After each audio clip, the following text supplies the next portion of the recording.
this Sunday on Rosemary Barton Live.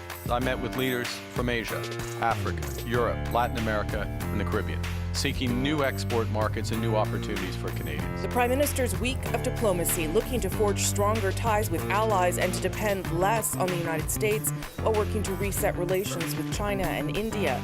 The Minister of Foreign Affairs, Anita Anand, is here ahead of her address to the United Nations. We can't go on with Canada Post losing $10 million a day. We wanted to keep serving the public, but we feel our hands have been forced to take these actions. Back on strike for the second time in 9 months, Canada Post workers on the picket lines after Ottawa directed the Crown Corporation to make big changes to how and where Canadians will get their mail. What will those reforms and the current job action mean for millions of Canadians and businesses? Plus, Ottawa says it's trying to save a broke-in corporation. Was it the right move to step in to try and solve Canada Post's financial catastrophe? Our Sunday Scrum is standing by. It all starts now on Rosemary Barton Live.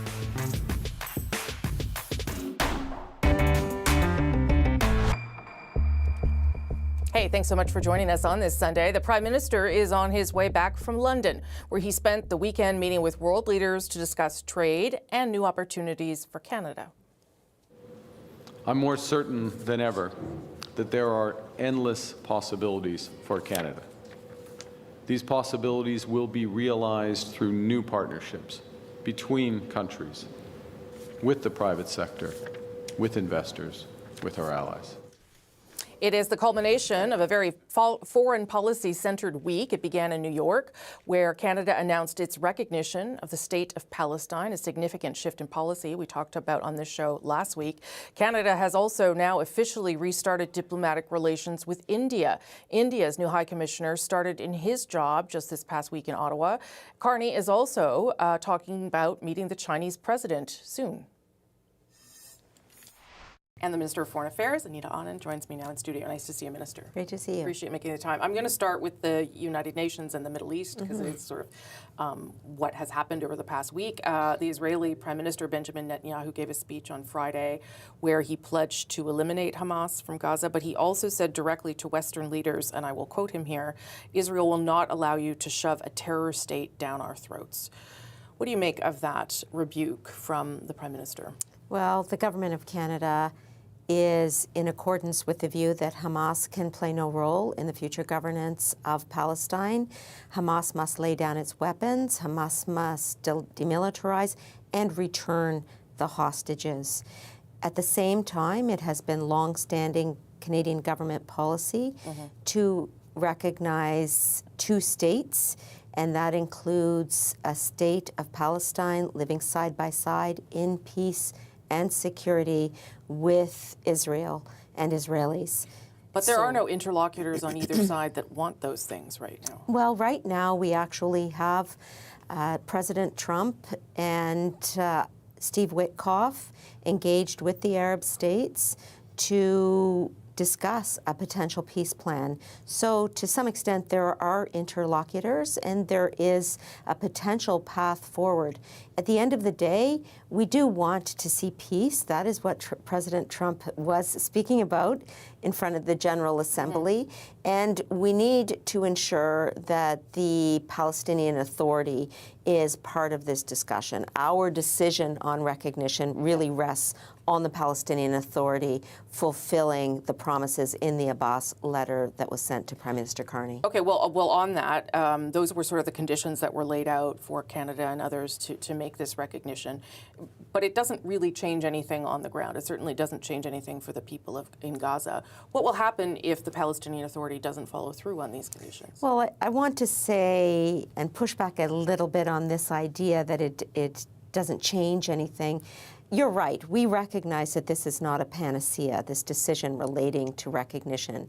But at the same time, it does represent long-standing Canadian government policy and values relating to self-determination of peoples. Sure. And the two-state solution was rapidly eroding given the Israeli government's decisions relating to annexation of the West Bank, relating to ensuring that food wasn't able to pass through land.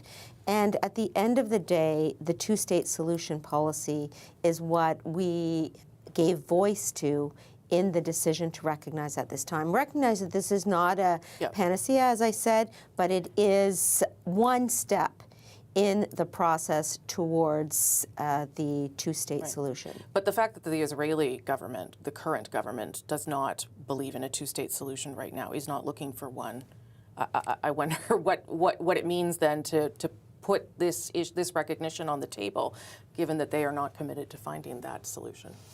So I think you and we are remiss if we don't understand that over 140 countries have recognized the state of Palestine, and that it is an effort to give voice to international humanitarian law, as well as the principle of self-determination of peoples. I understand that, but when the other side, Israel in this case, wants nothing to do with the idea of peace talks, because that's what you're trying to propel them towards, I guess I'm just asking, what else will you do in order to make a difference here? Because, well, as I said, recognition is one step in a process. And I spoke with Secretary Rubio numerous times this week at the United Nations to reiterate that we will work together and ensure that when there is a peace plan on the table that is in accordance with this idea that Hamas must lay down its weapons and that Hamas must return hostages and there can be no displacement of peoples, and the Palestinian Authority must have a role in the future governance of Palestine, that Canada would be at the table. And he specifically asked me to play a role in ensuring that we can bring countries on side if this policy is something that is in accordance with our foreign policy. It's my understanding that it's been as much as 6 months since the Prime Minister spoke to Benjamin Netanyahu. I don't know if you know any different, but that seems to be a long time. And I wonder if Canada is going to play this role that the Secretary Rubio has asked you to play, why the Prime Minister wouldn't be engaging with Benjamin Netanyahu as well. I think that there are attempts to ensure that there's a dialogue in play, and for my part, I am also a representative of the Government of Canada, obviously fulfilling the role of interlocutor, and have been in touch with not only Secretary Rubio, the Palestinian Authority, and President Abbas, as well as Minister Gideon Saar early on in my initial appointment as the Minister of Foreign Affairs. So, but does that mean that there are attempts to speak with the Prime Minister Netanyahu, and they're not interested in speaking to us? Dialogue occurs at many levels, and I'm sure that at least from the vantage point of the Government of Canada, I am positive that our approach is to make sure that we have open lines of communication across the board. I want to move on because there's lots of topics, so as you much. know. Prime Minister Carney said that you would be visiting China soon. Yes. Do you know when you're doing that, and what the primary goal of that is? Because the Prime Minister also said he hopes to meet with Xi Jinping when it makes sense. What can you tell me about what that trip might be and when it'll be? Okay. In the coming weeks, I will be traveling to India, Singapore, and China. It is going to be an effort to ensure that we have relationships in the Indo-Pacific. We have an Indo-Pacific strategy dating back to 2022 that contemplates a greater presence for Canada in the Indo-Pacific, especially given that we are a Pacific nation ourselves, and especially given that we find ourselves in a moment of volatility geopolitically as well as economically. We are diversifying our trade relationships, and I, as Foreign Minister, am making sure that our diplomacy serves our domestic economic interests. Is part of your goal on the China trip to have a conversation around the tariffs that are back and forth between the two countries, to find some sort of way to alleviate the pressure on canola farmers and pork farmers and others? Well, this will be my second in-person meeting with Wang Yi, the Foreign Minister of China, where as foreign ministers, we cover a range of issues, from the economy to defense and security to the broader bilateral relationships. So yes, everything's on the table. On India, Obviously, there's an attempt right now to reset diplomatic relations between India. There's the ambassador, I think, was just appointed this past week, was sworn in, yeah. Nathalie Drouin, the security advisor for the Prime Minister, just came back from her trip to India, and she said that the Indian government has agreed to share information and help with the police investigation into the assassination in British Columbia. What do you know about how willing they have been to share information? So let's take a step back to recognize that we have adopted a step-by-step approach with India to ensure that at every step of the way that we are stressing the importance of law enforcement domestically and an overall dialogue from a public safety standpoint. And so my Deputy Minister was with Nathalie Drouin last week to ensure that we have that law enforcement dialogue proceeding and that it is an eyes wide open conversation in terms of information sharing. So they're collaborating, you would say, actively? Okay. Yes. All right. And I will also say that we put on the table the step-by-step approach. That conversation is going well. You saw us appoint the high commissioners. We will have a conversation when I'm in India about what are the next steps in the diplomatic relationship. But again, we are being cautious and we will take this systematically. One last question on Ukraine, if I can, because the President of the United States seemed to pivot on his position on Ukraine this week, saying that he believed Ukraine could take back its territory. I wonder, how do you interpret that? Is that the United States withdrawing from an attempt to engage in a peace process? Is that the President changing his perspective dramatically? I know you're not inside his head, but Canada's very engaged in Ukraine. So how did you take those comments, and what do you think they mean? Well, they're very much on side the view that Canada has long held, that the Russian further invasion was illegal and unjustifiable and contrary to the rules-based international order that has kept us all safe since the end of the Second World War.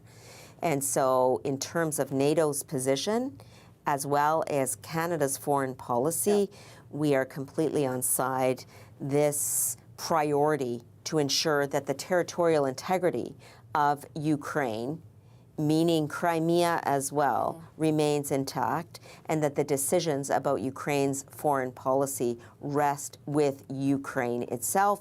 We are here, having already put $22 billion on the table to support Ukraine, military aid, humanitarian aid, financial aid. I met with Minister Sabia, the foreign minister. I also saw President Zelensky at our Bring the Ukrainian Children Home from Russia event that Prime Minister Carney and President Zelensky co-hosted. And let's just say the number of countries in the room was astounding. We are all on the same page about the need to bring this war to an end as soon as possible. When you're the Minister of Foreign Affairs, you have to do a lot of topics, so I appreciate you being here. Thank you very much. Talk soon. Thank you. Overnight, Russia launched hundreds of drones and missiles at Kyiv and other parts of Ukraine in one of the most sustained attacks on the Ukrainian capital since the full-scale war began. At least 4 people were killed and dozens injured in the attack. Ukraine's President Volodymyr Zelensky said the attack damaged residential buildings and factories, and it comes, as we were talking about there with the minister, as the president seemed to shift his position, the President of the United States, on the war in Ukraine. After meeting with Zelensky on the sidelines of the UN General Assembly, Trump wrote in a social media post, "I think Ukraine, with the support of the European Union, is in a position to fight and win all of Ukraine back in its original form." Trump had originally suggested Ukraine should be prepared to give up some land to Russia in order to reach a peace deal. Over the past year, Russia has expanded the amount of territory it controls. You can see the area in red on this map, which it currently occupies. Arseniy Yatsenyuk served as Prime Minister of Ukraine from 2014 to 2016. He's also the chairman of the Kyiv Security Forum, and he joins us this morning from Warsaw. Nice to see you again. Thanks for having me, Rosemary. What did you make of this seeming shift by the U.S. president to suggest that Ukraine can, in fact, win back all the territory lost to Russia with the help of NATO and Europe? Let me start with the message to your foreign minister. Is it okay? Because I was listening to her.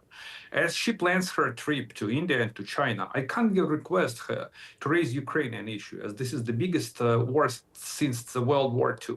China is providing the lifeline to Russia. China is providing the lifeline to North Korea, and they actually established a new axis of evil. China is sponsoring North Korea, and North Korea is sending its troops to Ukraine. So I kindly request the minister to raise this issue, not only about trade and tariffs, but about the global security, because we highly appreciate everything that Canadian people are doing for us. And it is in the interests of Canada to provide durable and fair peace for Ukraine. In terms of the U-turn of President Trump that you just asked, your foreign minister, she is a very smart politician, so she tried to be very cautious in responding to this question. So let me put it bluntly. I do welcome the new kind of approach by President Trump. And it sounds perfect that President Trump believes that Ukraine can regain its territory. And he said that this is completely doable with the support of the European Union. And then he mentioned NATO. I believe that he has mentioned and the United States. The US is an indispensable condition to win this war. So in terms of verbal gymnastics, we are perfect. But you know, gymnastics is a kind of sport. So in the gym, in this particular geopolitical gym, I admire not gymnastics, but powerlifting. So we need powerlifting. We need clear-cut and strong and bold actions. Yeah, I mean, some people interpret, and I think this is what you're getting at, former Prime Minister Yatsenyuk, is that the president was saying that in part because the U.S. plans to step back from the peace process and support of Ukraine. That the president, in fact, wants Europe to be doing more. Is that what you're suggesting? That's how we should interpret his comments? Now I want to play politician. I want to be cautious, you know, Yes. Saying that, look, I've had some rumors. Some pundits are telling that this is maybe the way how to turn back on Ukraine. But let me put it a different way. So I can hardly imagine how the United States of America can abandon Ukraine and turn its back on Ukraine and support dictators like Putin, who is under the umbrella made in China, okay? And with the stick made in North Korea and Iran and the rest of the pariahs. It is within the national security interest of the United States to support Ukraine. Every penny that Americans invested into Ukraine is the best ever investment into the national security and defense of the United States of America. So, you know, after Anchorage, my guess is that designated war criminal Putin misread President Trump. So he wants to humiliate him because look what's happening. He believes that he got the green light. Today at night, Ukraine was attacked by more than 500 drones and 4 dozens of missiles. We have a kid, another kid is killed, of 12-year-old kid. So, and it's a never-ending story. This is the way Putin speaks. He clearly shows that he is not eager to cut any kind of deal, that he doesn't care about any kind of red carpet and limo sharing in Alaska. What he is caring about, he's caring about the new global order under the auspices of China, Russia, and another pariahs. I only have a couple minutes left, and I appreciate how passionate you are, of course, about your country and the situation. But these comments, this change in position, if that's what it is, by the president, came as President Zelensky himself says that he believes Putin's preparing to attack another European country. And I wonder whether you think that that is true, and what you think would lead President Zelensky to believe that. Rosemary, I do not think I see it. Look, I've been in a number of countries right now. And just to inform your audience, you know that Russians already made an incursion. So they sent their drones, fighter jets, to the NATO airspace. So they already violated a number of times NATO airspace. So they test an Article 5 of Washington Treaty. They test every single nation of the European Union and NATO. And they actually are showing to the entire world that they are ready to move further. And Putin will move as far as he allowed to. So the quicker we stop him, the better chance to restore the global order in the world. Former Prime Minister of Ukraine, Arseniy Yatsenyuk, thank you for making time for us this morning. I know you were very busy and you squeezed us in. I appreciate it so much. Thank you. Take care. Thank you. You as well. Appreciate it. Back here at home, postal workers back on the picket lines for the second time in 9 months after news of Ottawa's latest plans to try and slash costs to save the Crown Corporation. Mail is at a standstill as workers stand off with Canada Post. What does it mean for businesses and Canadians, you who rely on mail? We'll talk about that. That's next here on RBL.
Canadians rely on Canada Post, and it's the responsibility of the government, first and foremost the responsibility of Canada Post as a corporation, the unions in Canada Post, to make sure that Canada Post as an organization is viable.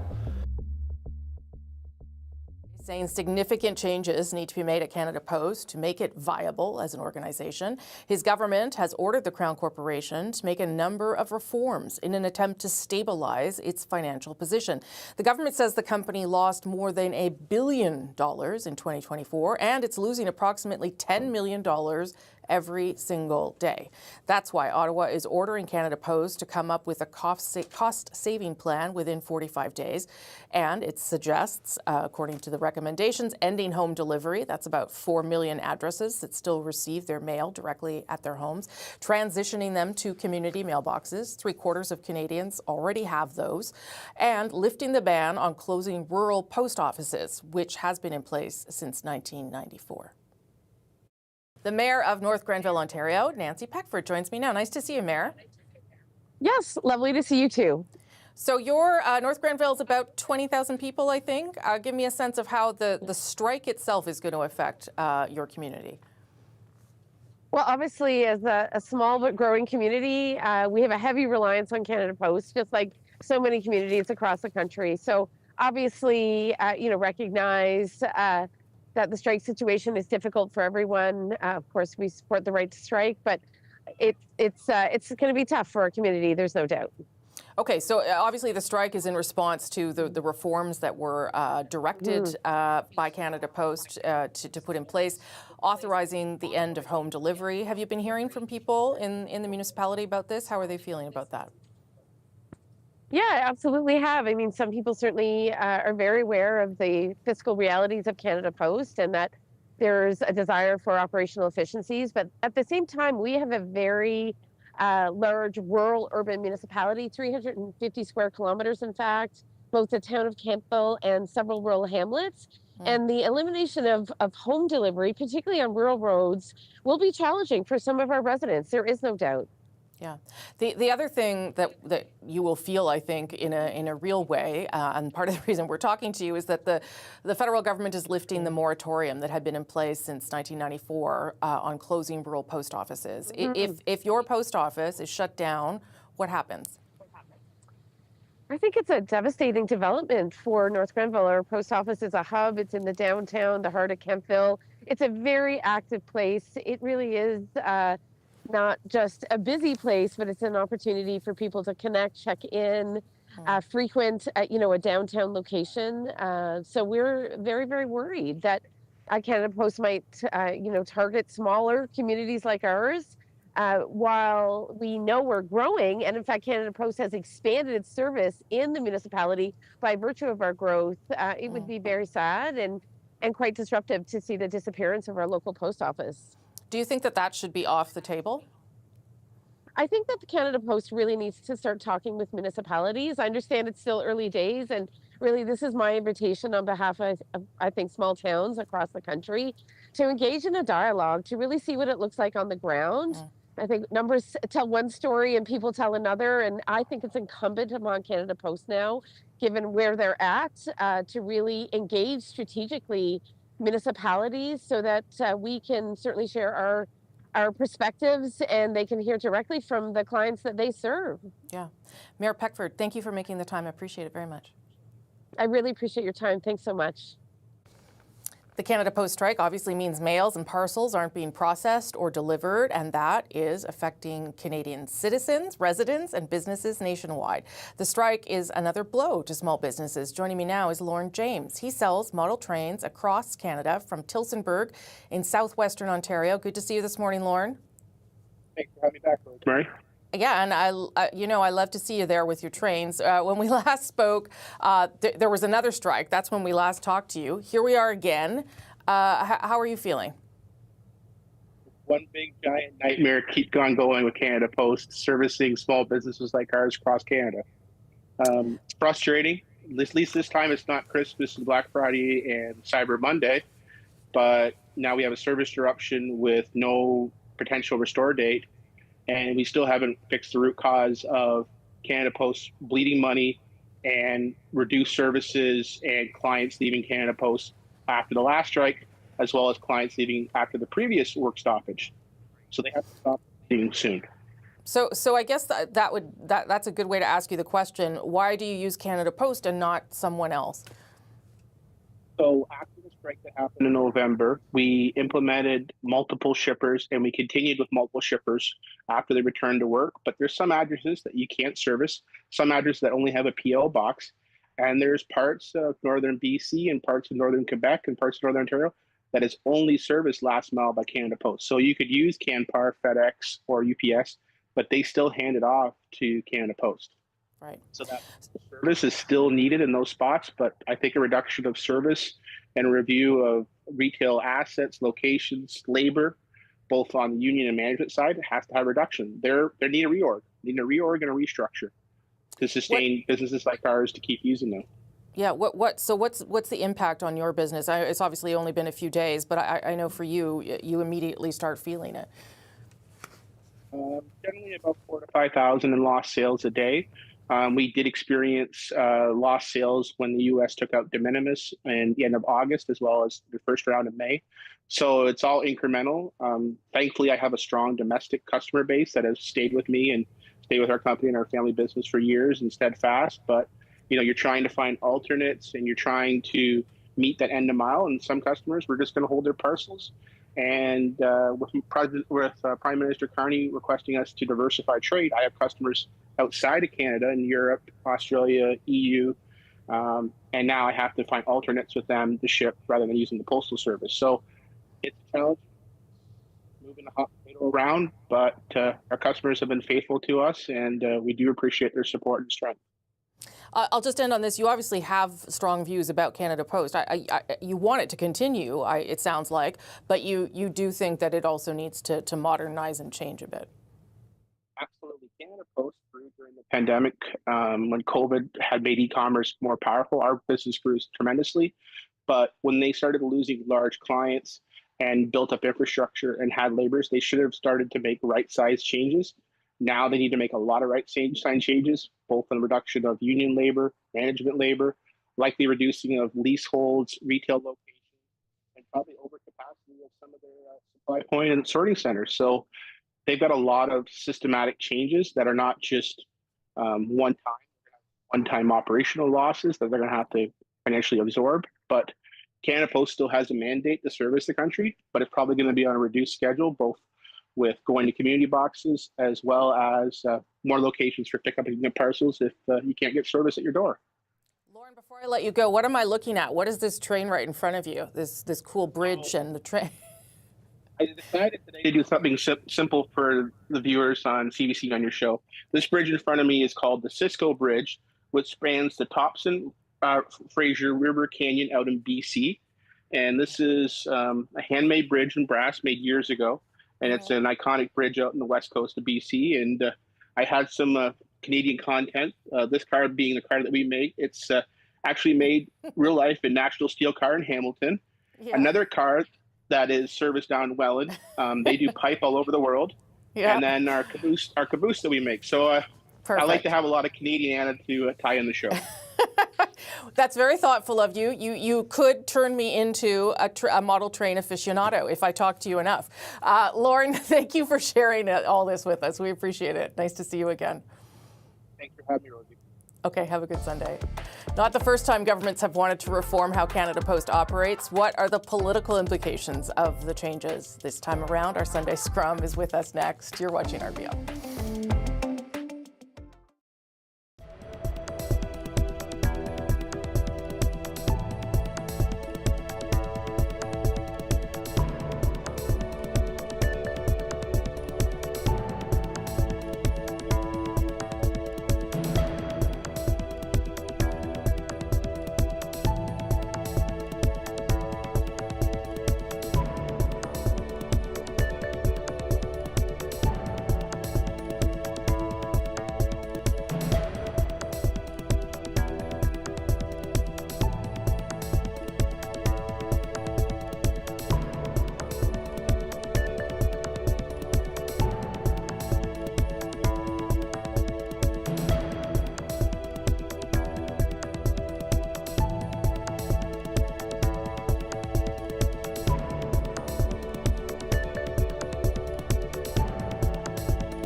We want to put forward something that's fair to our employees, but is affordable. In order to make the changes that we need to make, we need to look at the offers we're putting forward so that we're able to execute and make sure that we can be the post office that Canadians need right now. But we know that the minister had told them ahead of time about what he was going to say, because we have paperwork that shows that. So in the end, they could have bargained with us. They could right now say, we want to go to the table. None of that's going on. They're saying maybe next Thursday or Friday. 55,000 workers back on the picket lines for the second time this year. What's at stake for the future of the corporation? What is next for Ottawa as it orders big changes to Canada Post to try and save it? Let's bring in our Sunday Scrum. Sherelle Evelyn, the managing editor of the Hill Times, Robert Benzie, the Queen's Park bureau chief for the Toronto Star, and Tyler Dawson, Alberta correspondent for the National Post in Edmonton. Tyler, I'm going to start with you on this one. What do you make of what the government is asking the Crown Corporation to do, and now, I guess, how the union is responding, taking their labor negotiations and hitting the picket line?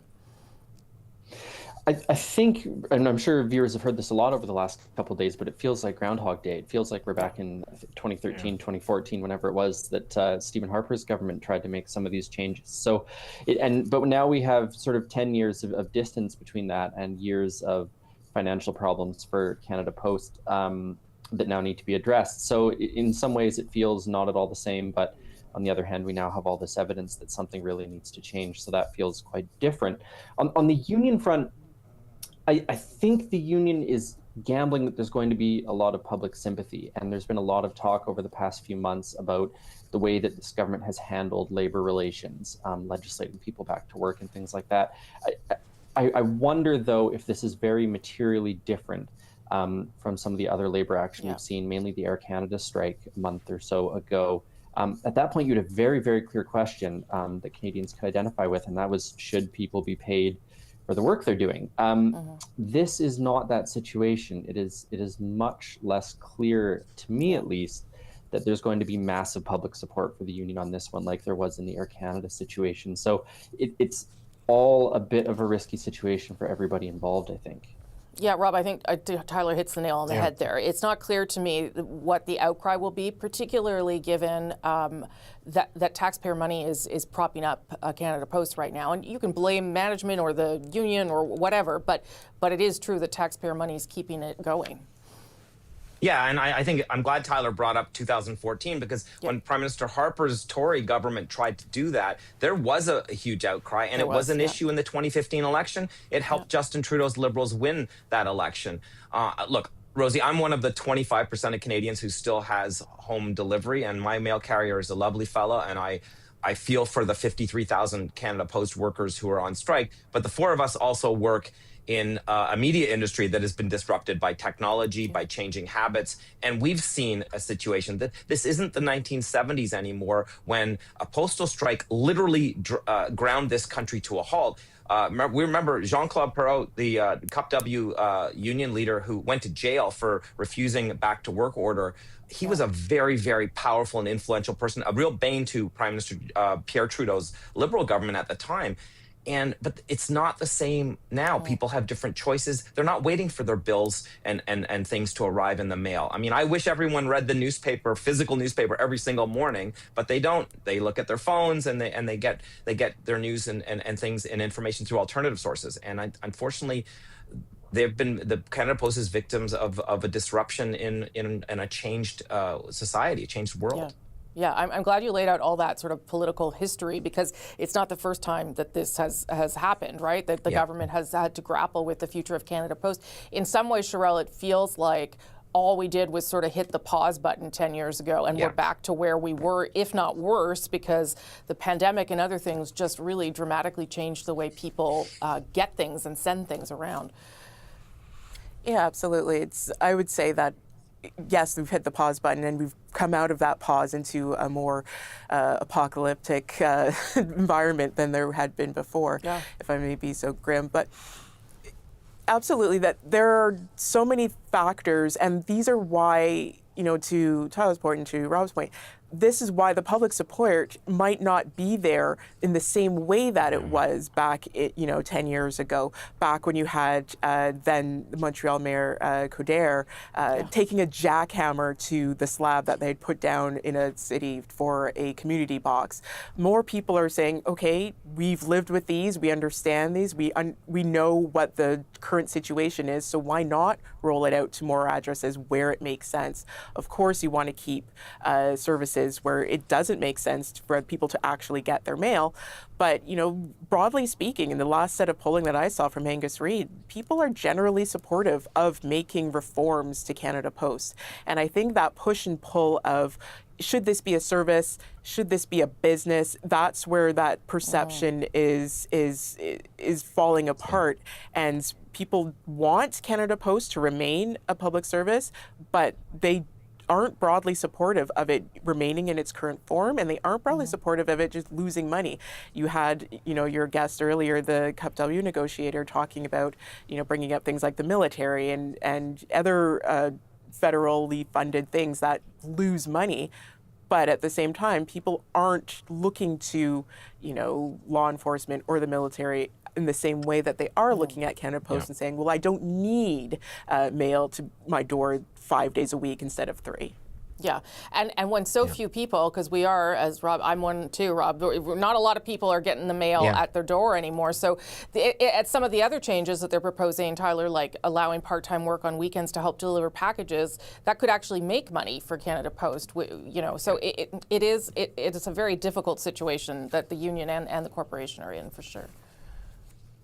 It is. It's funny. I also get mail at home, and before I moved to the house I live in now, I thought this was the thing that happened on TV. I didn't realize that there was actual, like when this first happened 10 years ago when I was living in Ottawa, I'd never heard of door-to-door mail delivery outside of television. I had no idea this was even a thing. So, I mean, I get my mail to my door, and it's quite nice, but I can probably make the walk down the street. And I think probably the majority of Canadians at this point feel that way, that they're not going to be massively inconvenienced. I mean, obviously that's not the case for everybody. But it just, and also, I mean, what Rob said, there can't be, for people sort of less sympathetic to the changing world than a bunch of journalists sitting on TV talking about this. I mean, we've been through the wars. Yeah, Tyler, you're even younger than I thought. If you didn't know that mail to the door was a real thing. Thank you all, Sherelle, Rob, and Tyler. Nice to see you. I appreciate you spending part of your Sunday with me. Thanks.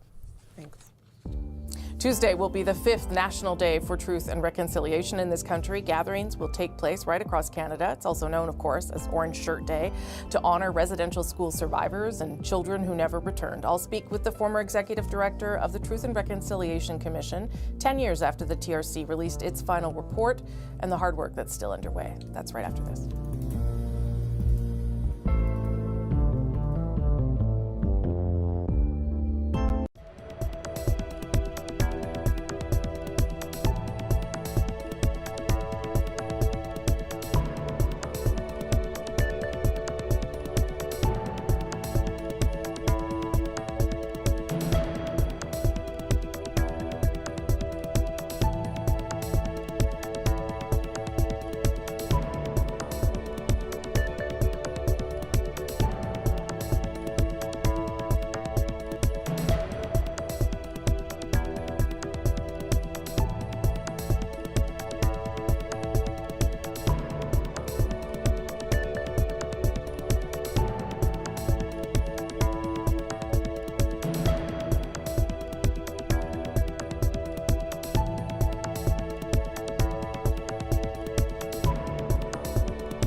ultimately, the story of the truth of residential schools in this country is a story about the resilience of children.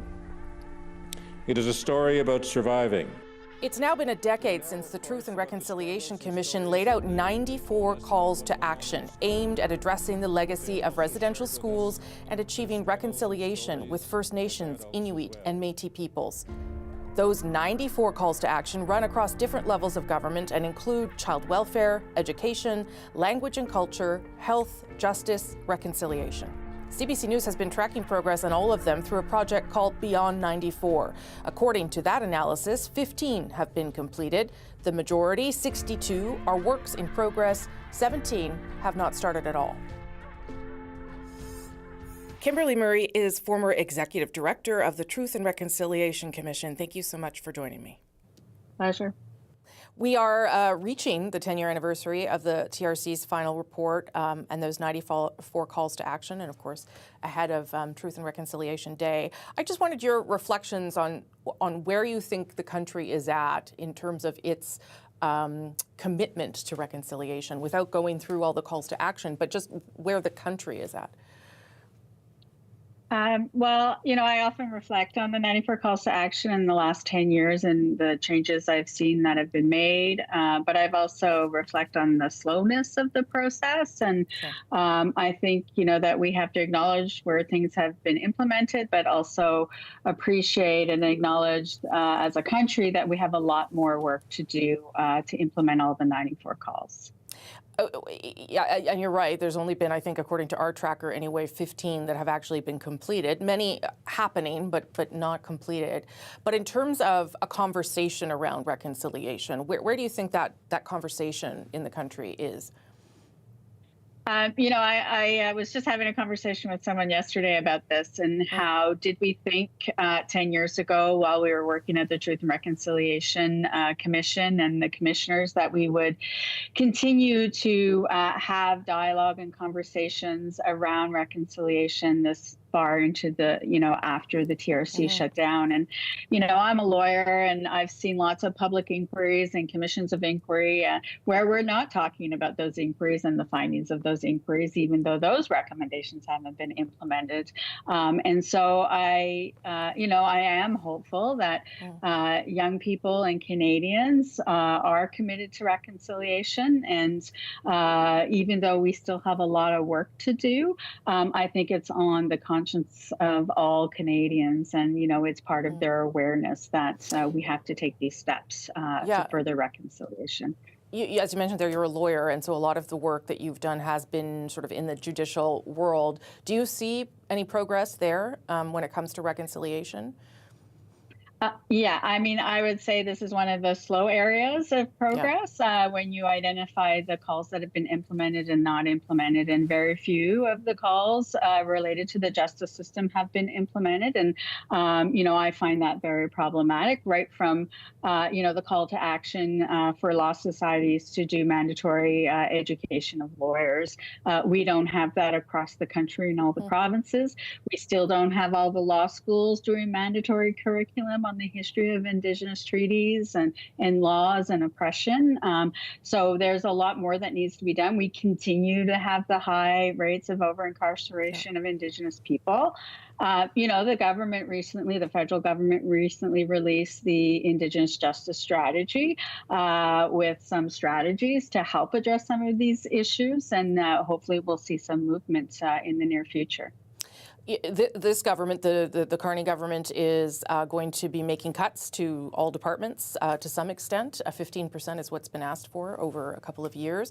The conversation in the nation is a lot about Donald Trump and tariffs and the economy, and I wonder whether any of that concerns you, whether you are worried about, not about necessarily the commitment to reconciliation, but whether things will actually happen and action will be taken. Yeah, I'm obviously worried about my own report as the special interlocutor, having no attention by the Carney government so far, and with all their attention on everything else. It's I would say, on all Canadians to continue to speak to their ministers of parliament and to push forward these issues and reforms that are needed to further reconciliation, both with the 94 calls to action and with my 42 obligations in relation to the missing and disappeared children at Indian residential schools. So I'll end on this. Are you more hopeful or more sort of still skeptical that the country can get where it needs to be? I often say this. I wish that Canada had implemented the call to action to implement the National Council for Reconciliation as its first response. Mm-hmm. If they had done that 10 years ago, maybe we would have more accountability and oversight of the 94 calls to action, because that's what that call to action was meant to do. We do now have the inaugural board of the National Council, and so I am hopeful that that entity, once it's up and running, will help push for the reconciliation initiatives and responses that need to happen in relation to the 94 calls to action and my 42 obligations. Kimberly Murray, thank you for making the time. Appreciate it. Thank you. CBC News will have special coverage marking the 5th National Day for Truth and Reconciliation this week, including the National Commemorative Gathering on Parliament Hill, honoring residential school survivors and paying tribute to the children who never made it home. You can join CBC beginning at 2 p.m. Eastern, 11 a.m. Pacific. That, of course, wherever you get CBC News. We'll be right back.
Prime Minister arriving back in Canada from London later this afternoon. And another thing to keep your eye on, of course, the National Day of Truth and Reconciliation, which happens on Tuesday. It's a national holiday.